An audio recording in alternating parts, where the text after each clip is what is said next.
തമിഴ്നാട് സർക്കാരിൻ്റെ ബഡ്ജറ്റ് പ്രഖ്യാപനം മുല്ലപ്പെരിയാർ ഡാമിൻ്റെ ജലനിരപ്പ് ഉയർത്തുന്നതുമായി ബന്ധപ്പെട്ട് വന്ന സാഹചര്യത്തിൽ ഇറിഗേഷൻ ഡിപ്പാർട്ട്മെൻറ്റിൻ്റെ പ്രധാന ഉദ്യോഗസ്ഥരുടെ യോഗം ഞങ്ങൾ അടിയന്തരമായി ചേരുകയും സ്ഥിതിഗതികൾ സാഹചര്യങ്ങൾ വിലയിരുത്തുകയും ചെയ്തു. ഇതേ തുടർന്ന് ബഹുമാന്യനായ മുഖ്യമന്ത്രി ശ്രീ വി ഡി സതീശൻ അവരോട് അദ്ദേഹത്തെ മുഖ്യമന്ത്രി നേരിൽ കണ്ട് ഇത് സംബന്ധിച്ചൊരു കൂടിക്കാഴ്ച നടത്തുകയും അദ്ദേഹത്തോട് ഇതുമായി ബന്ധപ്പെട്ട കാര്യങ്ങളിൽ ആശയവിനിമയം നടത്തുകയും ചെയ്തു. കേരളത്തിൻ്റെ നിലപാട് വളരെ വ്യക്തമാണ്. മുല്ലപ്പെരിയാർ ഡാമിൻ്റെ ജലനിരപ്പ് ഉയർത്താൻ ഒരു കാരണവശാലും കേരളം അനുവദിക്കില്ല എന്ന ഉറച്ച നിലപാടാണ് നമ്മുടെ സംസ്ഥാനത്തിനുള്ളത്. മുല്ലപ്പെരിയാർ ഡാമിൻ്റെ സുരക്ഷയുമായി ബന്ധപ്പെട്ടുള്ള കാര്യങ്ങൾ പരിശോധിക്കുന്നതിന് വേണ്ടി വളരെ സുപ്രീം കോടതിയുടെ തന്നെ നിർദ്ദേശം നേരത്തെ ഉള്ളതാണ്. തമിഴ്നാട് ഇതുവരെ അത് ചെയ്തിട്ടില്ല. ബേബി ഡാം ബലപ്പെടുത്തുന്നതിനെക്കുറിച്ചുള്ള നിർദ്ദേശം സുപ്രീം കോടതിയുടെ നേരത്തെ വന്നിട്ടുള്ളതാണ്. ഇക്കാര്യത്തിലും നടപടികൾ ഉണ്ടായിട്ടില്ല. ഏതാണ്ട് 130-ലധികം വർഷം പഴക്കമുള്ള മുല്ലപ്പെരിയാർ ഡാമിൻ്റെ കാലപ്പഴക്കവും സുരക്ഷയുമായി ബന്ധപ്പെട്ടുള്ള ആശങ്കകളും ഒക്കെ ഗൗരവമുള്ള വിഷയങ്ങളായി നിലനിൽക്കുമ്പോൾ സുപ്രീം കോടതി അനുവദിച്ചിരിക്കുന്ന 142 അടിയുടെ മുകളിലേക്ക് പോകുവാൻ ഇന്നത്തെ സാഹചര്യത്തിൽ ആർക്കും അവകാശമില്ല. സുപ്രീം കോടതി നിർദ്ദേശിച്ചിരിക്കുന്ന കാര്യങ്ങൾ പോലും നടക്കാത്ത സാഹചര്യത്തിൽ ഈ ഒരു വിഷയത്തോട് പരിപൂർണമായും വിയോജിപ്പ് കേരളം രേഖപ്പെടുത്തുകയാണ്.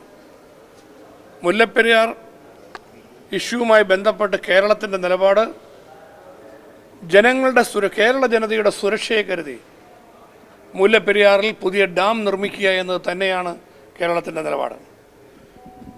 തമിഴ്നാടിന് വെള്ളം, കേരളത്തിന് സുരക്ഷ.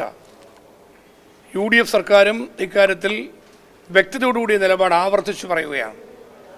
അതുകൊണ്ട് ഇപ്പോൾ തമിഴ്നാട് മുന്നോട്ട് വച്ചിരിക്കുന്ന ഈ നിർദ്ദേശം സുപ്രീം കോടതിയുടെ നിലപാടിനും സുപ്രീം കോടതിയുടെ നിർദ്ദേശങ്ങൾക്ക് നിരക്കാത്തതാണ്.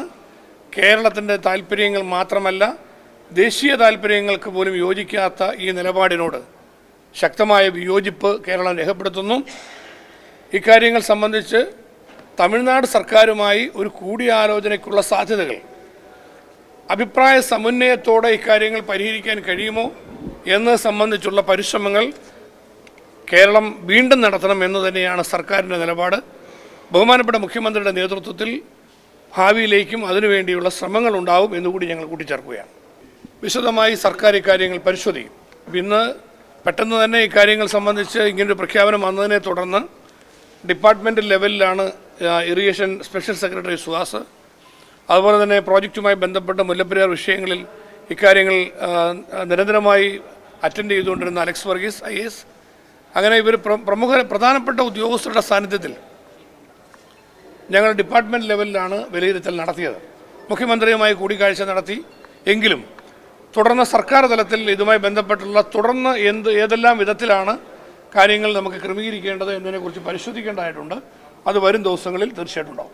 അല്ല, കേരളത്തിൻ്റെ വിയോജിപ്പ് നമ്മളിപ്പോൾ രേഖപ്പെടുത്തുന്നു. മാധ്യമങ്ങൾ നിങ്ങളെല്ലാവരും പ്രതികരണം ചോദിച്ചു. അതിൻ്റെ ഭാഗമായി സർക്കാർ തലത്തിൽ കൂടി ആലോചിച്ചുകൊണ്ട് കേരളത്തിൻ്റെ വിയോജിപ്പ് ഞങ്ങളിപ്പോൾ ഇവിടെ രേഖപ്പെടുത്തുന്നു. ഇത് ഔദ്യോഗികമായി തമിഴ്നാട് സർക്കാരിനെ അറിയിക്കുന്നതായിരിക്കും. ഒഫീഷ്യലി തമിഴ്നാടിന് നമ്മുടെ കേരളത്തിൻ്റെ വിയോജിപ്പ് അറിയിക്കും.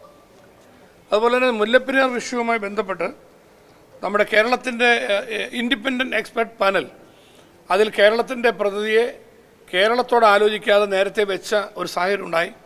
അതിൽ വിയോജിപ്പ് നേരത്തെ കേന്ദ്ര ജല കമ്മീഷനെ നമ്മൾ അറിയിച്ചിരുന്നു. അവരത് പരിഗണിക്കുകയും പകരം കേരളത്തിൻ്റെ പ്രതിനിധിയുടെ പേര് നിർദ്ദേശിക്കാനുള്ള അവസരം നമുക്ക് നൽകുകയും ചെയ്തിരുന്നു. അത് പ്രകാരം നിർദ്ദേശിച്ച പേര് ഇപ്പോൾ സെൻട്രൽ കമ്മീഷൻ അംഗീകരിച്ചിട്ടുണ്ട്. അത് സ്പെഷ്യൽ സെക്രട്ടറി എന്ന നിലയിൽ, ചീഫ് എഞ്ചിനീയർ എന്ന നിലയിലുമൊക്കെ ഒഡീസ സർക്കാരിന് വേണ്ടി പ്രവർത്തിച്ചിരുന്ന അശുതോഷ് ദാസ് എന്ന എക്സ്പെർട്ട് വ്യക്തിയെയാണ് നമ്മൾ ഈ പാനലിലേക്ക് നിർദ്ദേശിച്ചിരിക്കുന്നത്. കേരളത്തിൻ്റെ ഇത്തരം കാര്യങ്ങളുമായി ബന്ധപ്പെട്ടുള്ള കാര്യങ്ങൾ നേരത്തെ അദ്ദേഹം സഹകരിച്ചിട്ടുണ്ട്. അതെല്ലാം വെച്ച് ദേശീയ തലത്തിൽ പ്രാധാന്യത്തോടുകൂടി വിഷയങ്ങൾ അറ്റൻഡ് ചെയ്യാൻ കഴിയുന്ന ഒരു വ്യക്തിത്വം എന്ന നിലയിലാണ് അദ്ദേഹത്തെ മുഖ്യമന്ത്രിയുമായി ആലോചിച്ചുകൊണ്ട് വകുപ്പ് തലത്തിലും ആലോചിച്ച് അദ്ദേഹത്തിൻ്റെ പേര് നിർദ്ദേശിച്ചിട്ടുള്ളത്. അത് കേന്ദ്രം അംഗീകരിച്ചിട്ടുണ്ട്.